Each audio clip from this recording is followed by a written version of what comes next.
ನಮಸ್ಕಾರ ಸ್ನೇಹಿತರೆ, welcome to my ಹಳ್ಳಿ ಹಸಿವು ಯೂಟ್ಯೂಬ್ ಚಾನಲ್.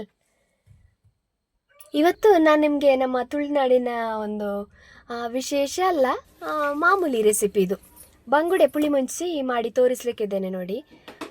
ಈ ಬಟ್ಟಲಲ್ಲಿರುವ ಎಲ್ಲ ಸಾಂಬಾರ ಪದಾರ್ಥಗಳನ್ನು ಸೇರಿಸಿಕೊಂಡು ನಾವಿವತ್ತು ಬಂಗುಡೆ ಪುಳಿ ಮುಂಚಿ ಮಾಡಲಿಕ್ಕಿದ್ದೇವೆ. ಮೊದಲಿಗೆ ಬಾಣಲೆ ಇಟ್ಟು ಒಂದು ಸ್ವಲ್ಪ ಎಣ್ಣೆ ಹಾಕಿ ಈ ಎಲ್ಲ ಐಟಮ್ಸನ್ನು ಚೆನ್ನಾಗಿ ಫ್ರೈ ಮಾಡಿಕೊಂಡು ಅದನ್ನೊಂದು ತಣಿದ ನಂತರ ಮಿಕ್ಸಿ ಜಾರಿಗೆ ಹಾಕ್ಕೊಂಡು ಚೆನ್ನಾಗಿ ನೈಸಾಗಿ ರುಬ್ಬಿಕೊಳ್ಬೇಕು.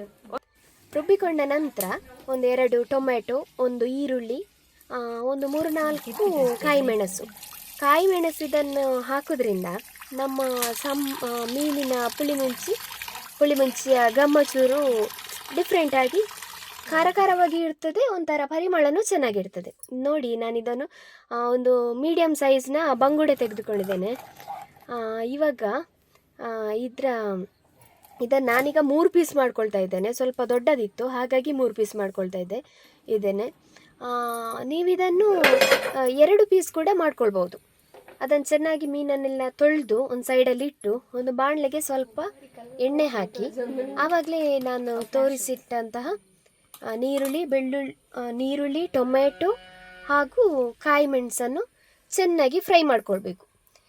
ಈ ಫ್ರೈ ಮಾಡುವ ಸಂದರ್ಭದಲ್ಲಿ ಒಂದು ಚೂರು ಉಪ್ಪು ಹಾಕ್ಕೊಂಡು ಫ್ರೈ ಮಾಡೋದ್ರಿಂದ ಇದು ಟೊಮೆಟೊ ಹಾಗೂ ಈರುಳ್ಳಿ ಬೇಗನೆ ಬಾಡ್ತದೆ. ಇಲ್ಲಾಂತ ಹೇಳಿದರೆ ಅದು ಬೇಯಲಿಕ್ಕೆ, ಎಣ್ಣೆಯಲ್ಲಿ ಫ್ರೈ ಆಗಲಿಕ್ಕೆ ತುಂಬ ಟೈಮ್ ತಗೊಳ್ತದೆ. ಈ ಸ್ವಲ್ಪ ಉಪ್ಪು ಹಾಕ್ಕೊಳ್ಳೋದ್ರಿಂದ ಅದು ಬೇಗನೆ ಬೇಯ್ತದೆ. ಇವಾಗ ಇದೇ ಫ್ರೈ ಆದ ಟೊಮೆಟೊ ಈರುಳ್ಳಿ ಮಿಶ್ರಣಕ್ಕೆ ನಾವು ಆವಾಗಲೇ ರುಬ್ಬಿಕೊಂಡಂತಹ ಮಸಾಲೆಯನ್ನು ಸೇರಿಸ್ಕೊಳ್ತಾ ಇದ್ದೇವೆ. ಇದನ್ನು ಚೆನ್ನಾಗಿ ಒಂದು ಸಲ ಮಿಕ್ಸ್ ಮಾಡಿಕೊಳ್ಬೇಕು. ಅದಕ್ಕೆ ಒಂಚೂರು ನೀರೆಲ್ಲ ಸೇರಿಸ್ಕೊಂಡು ನಿಮಗೆ ಸಾರು ಯಾವ ಹಂತಕ್ಕೆ, ಯಾವ ಕನ್ಸಿಸ್ಟೆನ್ಸಿ ಬೇಕು ಅಂತ ಹೇಳಿ ನೋಡಿಕೊಂಡು ಅದಕ್ಕೆ ನೀರು ಸೇರಿಸ್ಕೊಳ್ಬೇಕು.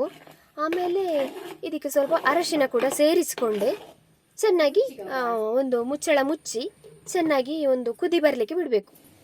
ಒಂದು ಕುದಿ ಬಂದ ನಂತರ ಇವಾಗ ನೋಡಿ ಅದರಲ್ಲೆಲ್ಲ ಬಬಲ್ಸ್ ಬರ್ತಾ ಇದೆ. ಈ ಮಿಶ್ರಣದಲ್ಲಿ ಹೀಗೆ ಗುಳ್ಳೆಗಳು ಏಳುವಾಗ ಇದು ಚೆನ್ನಾಗಿ ಕುದಿದಿದೆ ಅಂತ ಅರ್ಥ. ಈ ಹಂತದಲ್ಲಿ ನಾವು ಇದಕ್ಕೆ ಮೀನನ್ನು ಸೇರಿಸ್ಕೊಳ್ಬೇಕು. ಮೀನು ಸೇರಿಸ್ಕೊಳ್ಳುವಾಗ ನೋಡಿಕೊಳ್ಬೇಕು, ಆದರೆ ನೀರೆಲ್ಲ ಅದಕ್ಕೆ ಬೀಳಬಾರ್ದು.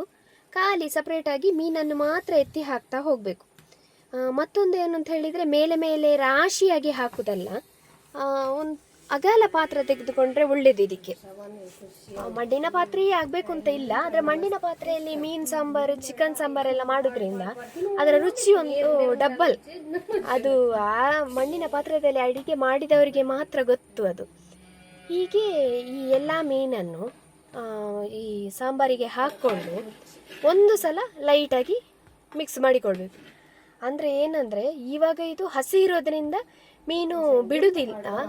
ಇಲ್ಲದಿದ್ದರೆ ನಾವು ಆವಾಗ ಸೌಟ್ ಹಾಕೋದ್ರಿಂದ ಮೀನೆಲ್ಲ ಮುಳ್ಳನ್ನು ಬಿಡುವ ಸಂದರ್ಭ ಇರ್ತದೆ.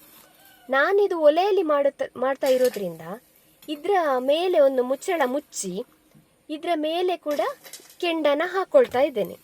ನೀವು ಗ್ಯಾಸಲ್ಲೆಲ್ಲ ಮಾಡೋದು ಅಂತ ಇದ್ದರೆ ಸ್ವಲ್ಪ ಲೋ ಫ್ಲೇಮಲ್ಲಿಟ್ಟು ಚೂರು ಜಾಸ್ತಿ ಹೊತ್ತು ಕುದಿಸಿದರೆ ಆಯಿತು. ಹೀಗೆ ಎರಡೂ ಕಡೆ ಕೂಡ ಮೇಲೆಯೂ ಕೆಂಡ ಹಾಕಿ ಕೆಳಗೆಯೂ ಉರಿ ಕೊಡೋದ್ರಿಂದ ಮೀನು ಸಾಂಬಾರು ಹೀಗೆ ಆಗ್ತದೆ. ನೋಡಿ, ಇಲ್ಲಿ ನೋಡಿ, ನೀವು ನೋಡ್ತಾ ಇರ್ಬೋದು. ಆವಾಗ ಅಲ್ಲಿ ಎಣ್ಣೆ ಎಲ್ಲ ಸಾಂಬಾರಿಂದ ಬಿಟ್ಟು ಹೇಗೆ ನಿಂತಿದೆ ಅಂತ ಹೇಳಿ ನೋಡ್ತಾ ಇರ್ಬೋದು.